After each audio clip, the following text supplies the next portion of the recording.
हाउज़बिल्लाहिमिनश्शैतानिर्रजीम बिस्मिल्लाहिर्रहमानिर्रहीम। अस्सलामु अलैकुम, welcome to Shining Stars Academy. आज के इस लेक्चर में हम chemistry class 9 unit number 10 acid bases and salt का टॉपिक 10.5 ऑक्साइड्स एंड हाइड्रोक्साइड्स डिस्कस करेंगे। Oxides and hydroxides of metals, ठीक है। पर्टिकुलरली अगर हम मेटल की ऑक्साइड्स और मेटल की हाइड्रोक्साइड्स की बात करें तो वो क्या है, बेसिस इन नेचर है, ठीक है, मीन्स बेसिक इन नेचर है।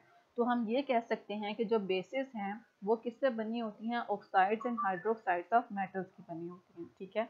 तो मेटल बेसिस की आपने ये डेफिनेशन भी याद करनी है कि जितनी भी मेटल की ऑक्साइड्स या फिर मेटल की हाइड्रोक्साइड्स हैं उनका नेचर क्या होता है, बेसिक इन नेचर है। तो इस वजह से हम ऑक्साइड्स और हाइड्रोक्साइड्स को क्या बोल देते हैं, वो बेसिस हैं, ठीक है। अब हम मेन जो हमारा कंसर्न है इस टॉपिक में वो हम पढ़ेंगे कि हम किस तरह से मेटल ऑक्साइड्स को या मेटल हाइड्रोक्साइड्स को बना सकते हैं, मतलब कि कौन कौन से रिएक्टेंट्स हमें चाहिए होती हैं मेटल ऑक्साइड या फिर हाइड्रोक्साइड बनाने के लिए, ठीक है। तो पहले हम देखते हैं कि हम मेटालिक ऑक्साइड्स को कैसे बनाते हैं। मेटालिक ऑक्साइड्स के लिए हमने क्या करना है, मेटल को ऑक्सीजन के साथ रिएक्शन करवाना है, ठीक है। अब मेटल हमारे पास यहाँ पे क्या है, सोडियम, और इसका रिएक्शन किसके साथ कराएंगे, ऑक्सीजन के साथ।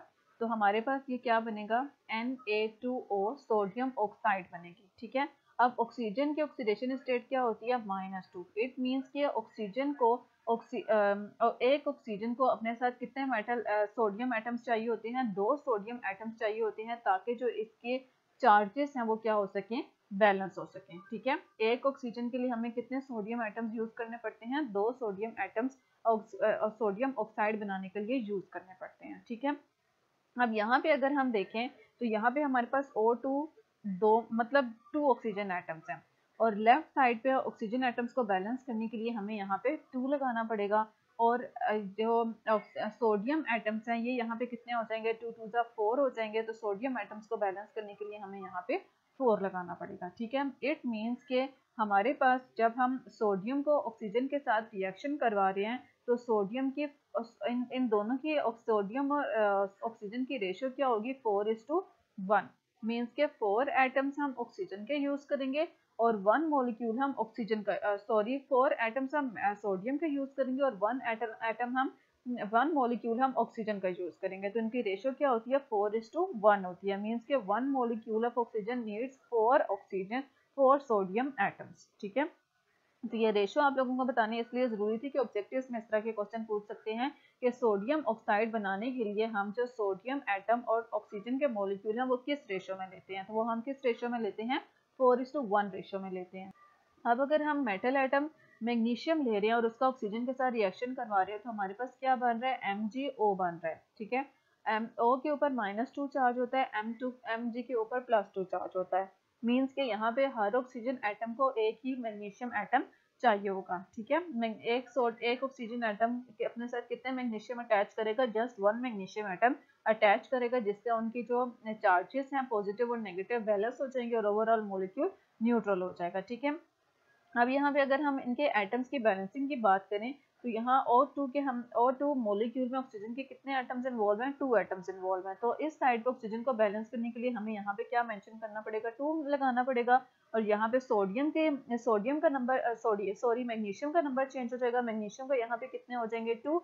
तो मैग्नीशियम एटम्स को बैलेंस करने के लिए हमें यहाँ पे क्या यूज करना पड़ेगा, 2 यूज करना पड़ेगा, ठीक है।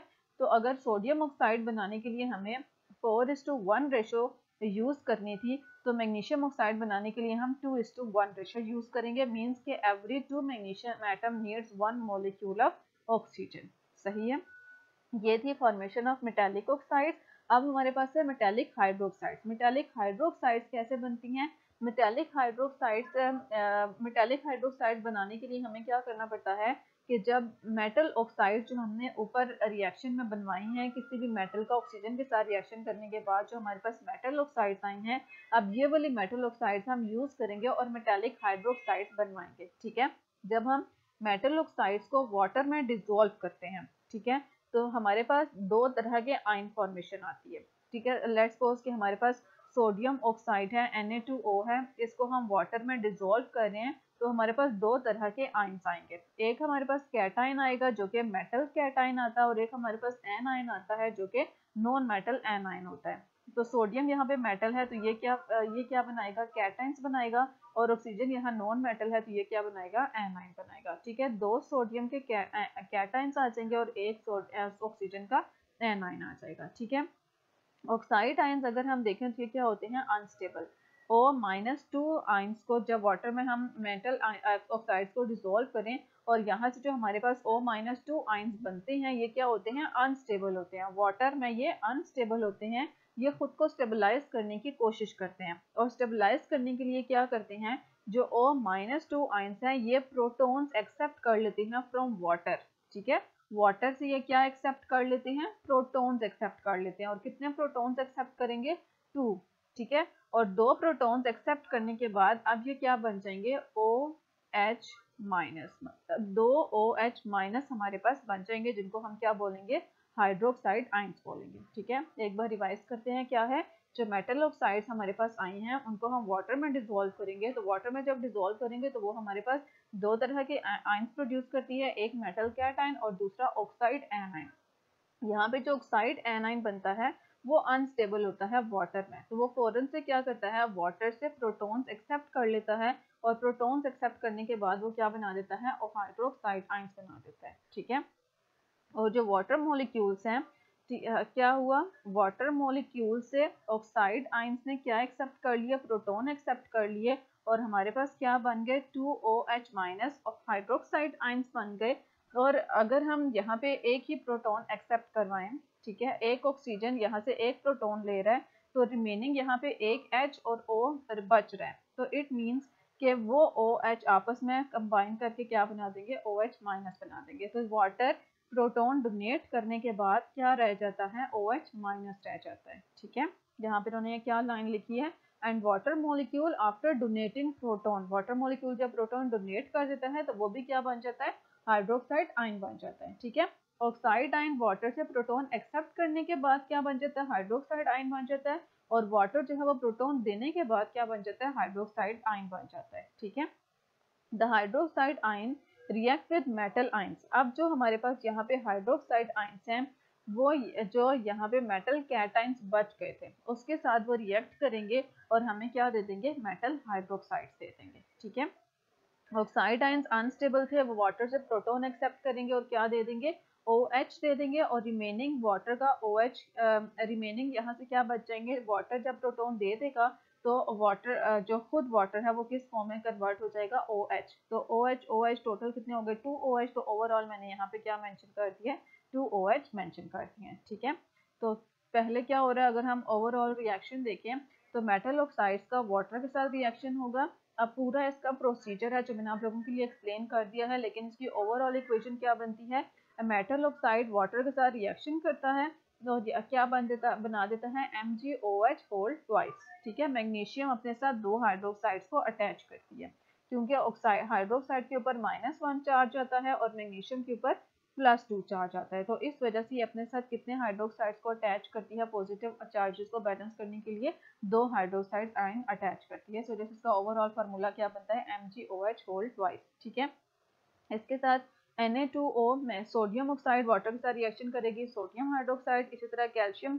ऑक्साइड वाटर के साथ रिएक्शन करेगी और कैल्शियम हाइड्रोक्साइड। ठीक है, अब metal oxide, some metal oxides and hydroxides are basic in nature. ठीक है, कुछ मेटल ऑक्साइड्स और हाइड्रोक्साइड्स क्या होती हैं, बेसिक इन नेचर होती हैं, और वो कैसी करेक्टरिस्टिक्स शो करेंगी, बेसिस की करेक्टरिस्टिक्स मीन्स कि वो बिटर टेस्ट शो करेंगी, रेड लिटमस पेपर को ब्लू कर देंगी, न्यूट्रलाइजेशन रिएक्शन शो करेंगी, अमोनियम सॉल्ट के साथ जब हम उनका रिएक्शन करवाएंगे तो वो उसको किसमें चेंज कर देंगी, अमोनिया वहां से लिबरेट होगा और साथ में सॉल्ट प्रोड्यूस होगा। ठीक है, अब एम्फोटेरिक ऑक्साइड्स एंड हाइड्रोक्साइड्स क्या होती हैं, यहाँ पे हमने क्या बोला कि मेटल ऑक्साइड्स और हाइड्रोक्साइड्स जो कुछ होती हैं वो बेसिक इन नेचर होती हैं। अब कुछ हमारे पास जो ऑक्साइड्स और हाइड्रोक्साइड्स हैं वो ऐसी होती हैं जो एसिड के तौर पर बिहेव करती हैं, एसिड के तौर पर भी बिहेव कर सकती हैं और बेस के तौर पर भी बिहेव कर सकती हैं केमिकल रिएक्शन में। तो इस तरह की ऑक्साइड जो एसिड के तौर पर भी बिहेव करें केमिकल रिएक्शन में और बेस के तौर पर भी बिहेव कर सकें, उन ऑक्साइड्स और हाइड्रोक्साइड्स को हम क्या बोलते हैं, एम्फोटेरिक ऑक्साइड्स बोलते हैं। ठीक है, some metal oxide and hydroxides do not dissolve in water. ठीक है, कुछ मेटल ऑक्साइड्स और हाइड्रोक्साइड्स वाटर में डिजोल्व नहीं होती but behave in chemical reaction like both acid and bases. ठीक है, लेकिन जब वो केमिकल रिएक्शन में अपना पार्ट प्ले कर रही होती हैं तो वहाँ पे वो एसिड्स के तौर पे बिहेव करती हैं और बेस के तौर पर भी बिहेव कर सकती हैं। तो इस तरह की मेटल ऑक्साइड्स और हाइड्रोक्साइड्स को हम क्या बोलते हैं, एम्फोटेरिक ऑक्साइड और एम्फोटेरिक हाइड्रोक्साइड्स बोलते हैं। ठीक है, फॉर एग्जांपल एल्यूमिनियम ऑक्साइड हमारे पास क्या है, एम्फोटेरिक ऑक्साइड है। ये एसिड के तौर पर भी बिहेव कर सकती है और बेस के तौर पर भी बिहेव कर सकती है। ठीक है, इसके अलावा एल्यूमिनियम हाइड्रोक्साइड AlOH होल ट्राइस, ये बहुत इंपॉर्टेंट एग्जांपल्स हैं एम्फोटेरिक ऑक्साइड्स की। इसके अलावा zinc oxides and zinc hydroxides, ये भी क्या है, एम्फोटेरिक ऑक्साइड्स और हाइड्रोक्साइड्स हैं। तो आप लोगों ने एम्फोटेरिक ऑक्साइड्स और हाइड्रोक्साइड्स की डेफिनेशन के साथ साथ इनकी एग्जांपल्स बहुत अच्छे से लर्न करनी है। उम्मीद करती हूँ वीडियो आप लोगों के लिए हेल्पफुल होगी। अगर हेल्पफुल है तो please like share and subscribe ज़रूर कीजिएगा। दुआ में याद रखिएगा। अल्लाह हाफिज़।